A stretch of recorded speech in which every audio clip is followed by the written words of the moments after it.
hard part about following on three such interesting presentations is I can't remember what I was going to say because I just keep wanting to talk to all the three presentations that have gone before. But I'm going to start with this image of UCLA in Los Angeles. And it wasn't part of that list of the top 6 or 10. But it's interesting to think about because it was a campus built in empty fields in the 1920s. And now, as you can see, is at the heart of a financial and business center in West LA. The university, each of the last 3 years, has gained about just under $1 billion in research funding year on year. Another billion comes in. It has 290 research institutes. The intellectual property team manage 1,800 inventions from which they continue to generate money. They start businesses. And so the university already is, in a sense, a quite productive city. And I'd just like to talk about a set of trends right quick. The research component of universities is growing immensely. That brings in this kind of funding, but that leads to greater business development. It leads to more administrative capacities.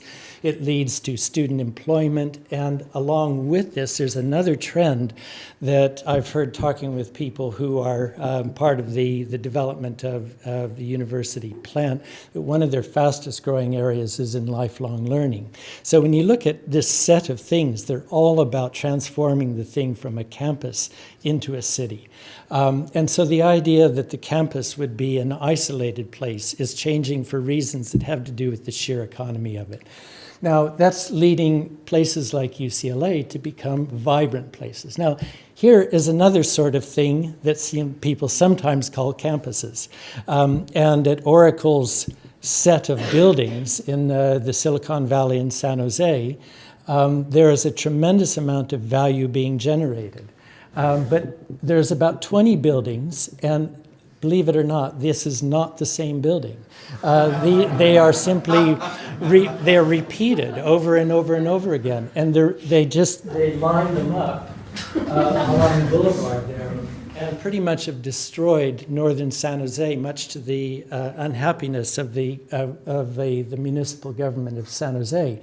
They like the income, though.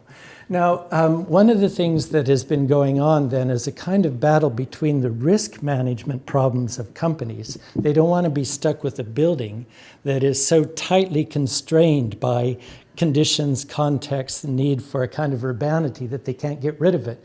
And that was one of the things that had happened to IBM a couple of decades ago.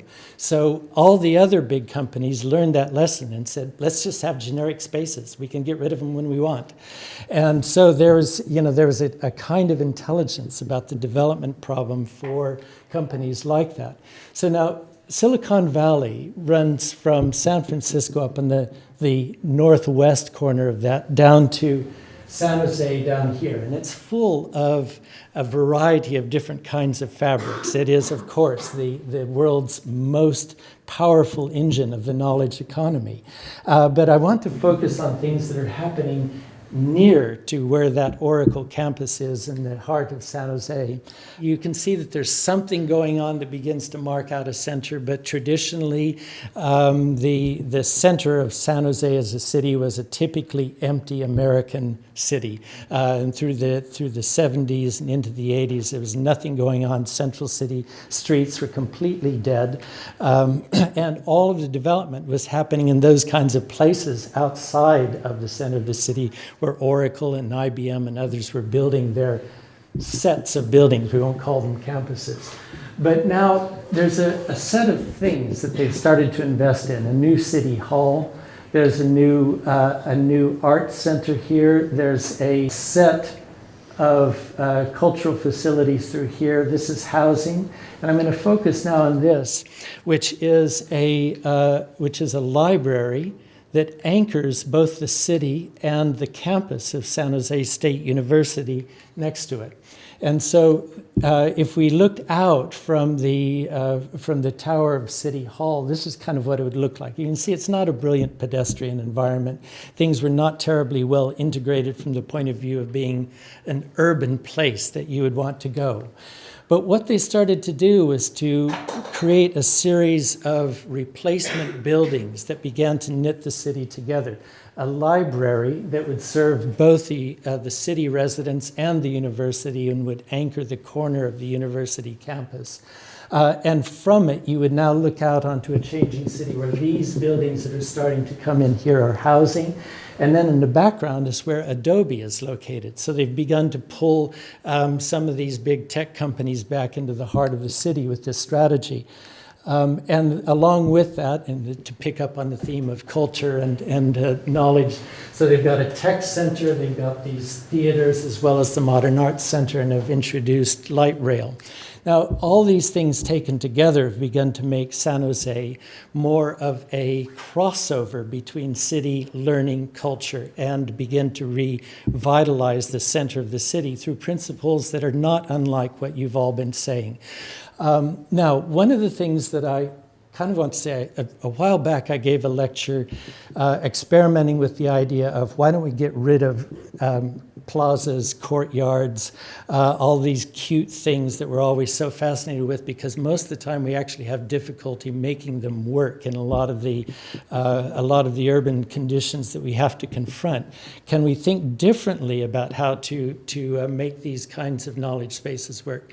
But I won't do that tonight, because in fact, one of the things that's interesting about campuses and cultural centers and places like UCLA and the things that I'm going to show you next is that somebody's got control of a fairly sizable chunk of land. And then you can do these things by, in a sense, working as though you can actually, as you were saying, keep the brand, maintain the contact with the stakeholder base, and then you can sort of go back to old principles. Now, I think it would be an interesting debate to talk about different conditions when you can't maintain all of that. Just want to talk about another quick trend, the welcome building. You all know that 20 years ago, there was nothing out front of it but a brass plaque.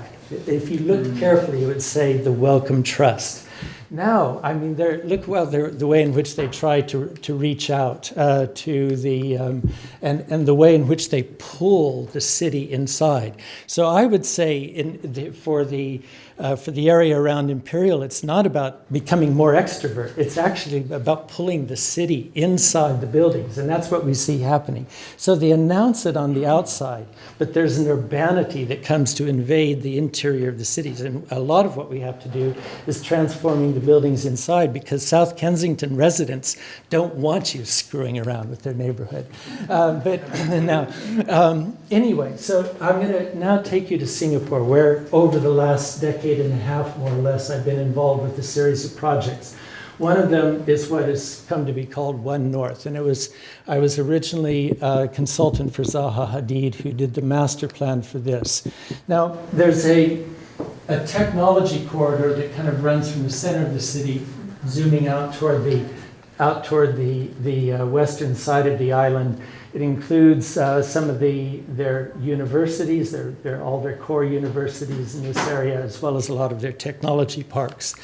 And if we zoom into the area, One North is sitting here. The original Singapore Science Parks 1 and 2 that were in value terms fairly successful, the National University of Singapore, the National University Hospital, and now more recently something called UTown Create, which is a collaboration between university, major companies, and what they've done is, in a sense, build a graduate center and research center that brings companies together there. The idea behind One North was to build a very tight, compact city rather than the old-fashioned science park. Now, one of the things, that's kind of running throughout our conversations, there's this tendency to think that the things we did in the past were kind of stupid. And when we look at science parks, we're very tempted to think that. But one of the things that, and this is what One North is looking like today in the bits that are being built, you can see that it's trying to look anything but like what a science park used to look like. It's trying very much to be a piece of the city. And it's starting to come together as such. But if we think back, why were science parks built really quite differently than this? This was a replanning effort to make more realistic understanding of the buildings that I did together with S333, Architects and Urbanists, around 2005-06. And they're the ones that I've been working on replanning the Singapore science parks with now more recently.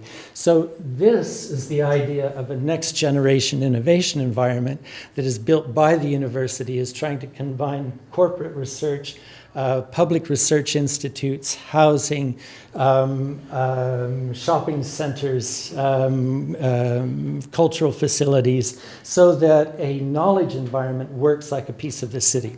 Their brief to us was they wanted One North to be the place where one would meet their future spouse. Now that, to them, seemed more appropriate for defining a knowledge environment than saying that they wanted it to be a place where you would come and do the best research. That they took for granted. Now, so and this is what's happening at UTown Create. Again, you can see that they've gone to a lot of trouble very rapidly to build something afresh on essentially a green site. I won't go into that, but it's the luxury of being able to not have to do things bit by bit, just be able to plan it right from the start, and it's worked out pretty well. This is the science park, and you can see that it breaks all the rules that we've been talking about. So if you look, the exit from the Metropolitan Rapid Transit System is completely unconnected to the nearest building, only connected onto a kind of unwelcoming roadway. The rest of the science park, talents, they find it difficult to get there when they're going to be either baked or soaked in the Singaporean weather to get there. You can see that it's dominated by the legacy of car dependency. All of the ways in which you enter buildings, even in the nicer, more recent buildings, is, at best unattractive. Now, you would say this must have been stupid, but it wasn't, because at the time that they built it, everybody was doing primary research. And so they thought, well, what do these people do? They don't want to be troubled by anybody else trying to chat them up or meet them to become their spouse. They want to go in, park their car, get out, go into their lab and do their research, generate a patent, and become wealthy and famous. So the idea was that you just want to make these things as flexible as possible or as available to whatever technical needs the tenants would have. All other considerations were frankly extraneous. Now, today, the difference is that innovation is not about the invention. The universities are doing that. And to some extent, some companies, if they're very, very wealthy, but most of the companies that are taking up space in the science park and all these other places are not investing in primary research. They're doing application-based research. Now, application-based research is completely different because essentially what you're doing is you're asking about the nature of technologies that are coming from everywhere. I've got to talk with all of you to try to figure out what you've each got in your back pocket, to figure out whether any of it is going to be useful as I try to apply that technology to the needs of my downstream partners or final consumers. So what's happening is that we're seeing spaces that look more like this. So here's St. Giles, and it's an almost perfect example of how you would begin to think about the way in which spaces would work today. So you see guys playing table tennis, and you see a lobby that looks completely different than a science park lobby, and you see somebody sitting out here on his laptop in the middle of the pavement, and you see that companies inside are becoming, this is ANZ in Melbourne, that is as well. This is a different building. It's not the same one, but you can see in all of them, they are like crossovers already between urban and university kinds of systems.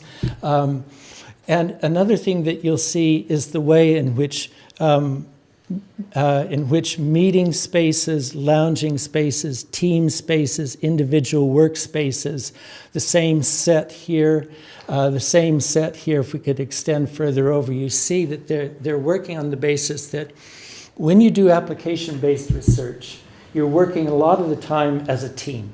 You're sitting down, you're discussing an idea, then you relax, reflect on it a bit, then you go work together, you do something where you've actually got to turn out a decision relatively quickly. You want to bring all of these things together extremely rapidly. Now, do you think that most of these companies that are sitting there in the science park now can afford this? No, not on their own. Because in fact, as you guys all know, and DEGW and Steve Smith have been telling you all for a long time, they want less space. You know, they're leaner. They've got to be careful because they're very, very risky ventures. But a science park or a university or other kinds of managed spaces can start to think about having these sorts of spaces on a timeshare basis. Now, that gives you an opportunity to start thinking differently about the organization of the ground. I mean, we could go through more of these. But the essential thing, I just have to talk to you about this. I love this photo. Here you've got a demonstration space. Then you've got workstations. Then you've got a kitchen over there. Now, okay, today's workspaces are built around the idea that application-based value chains, not companies, come together on an intermittent basis, show one another things, sit down, solve a problem, have lunch together, build trust, and then they'll disperse. Yeah? So that's not the same kind of working. Now, there may be a core bit of work that is the same, but it's reducing. And the other kinds of work are changing. So that means that we can think differently about what's happening on the ground of these buildings. So the way in which we looked at the ground and the parking lot and the way in which we would move through an innovation environment before or not get to move through them, that's changing because the set of things we have available to us as architects and urbanists to work with is changing. So because of that set of changes, we can say, I'm showing the Angel Building because it's very interesting how the things that are going on in the lobby, you know, you meet your collaborators, you hang out, get to know one another. And that the way in which that lobby works makes it possible to have a street that actually now starts to function as an integrator. Now, what that means when you start to look at all of these things together is that they're far more diversified, far more flexible, synergistic, integrated systems. Yeah? And so the whole idea of the knowledge economy sort of space is changing to be able to build these sorts of things. But it's extremely difficult when we're trying to rebuild old things because you're having to do it bit by bit. So we've just, this building, which is the first stage of the science parks, here's the MRT station. The first bit is, it's now broken ground and that's starting to be built. But the plan for the rest of this is to make use of all this deep space. Go ahead and say, okay, we know you like these buildings that make you feel comfortable because they're 2,000 square meters plus this one up here, it's over 5,000 square meter floor plates. Really huge spaces that they just want to be able to divide up over and over again. But the point is that you can take these kinds of generic types, and if we can just get them to change the way the lobbies work and become consistent in their commitment to frameworks of integration that are interior pathways in the parcels and the handling of the streets, if we can just get them to do that you can work with relatively standard types and begin to create environments that are really rather different than the traditional science park. And so what it begins to do is just create a series of rules that as you replace the buildings, you pay some attention to the way in which it faces the street. You try to create a promising street environment.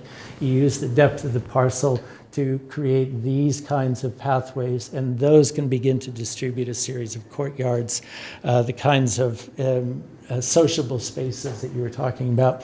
And then you can imagine that as you look at the streets, that the path that is running longitudinally along the street is also integrating the transverse flows.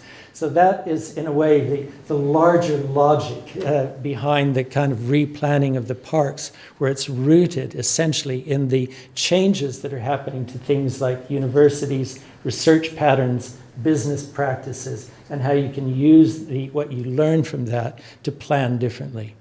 Thanks.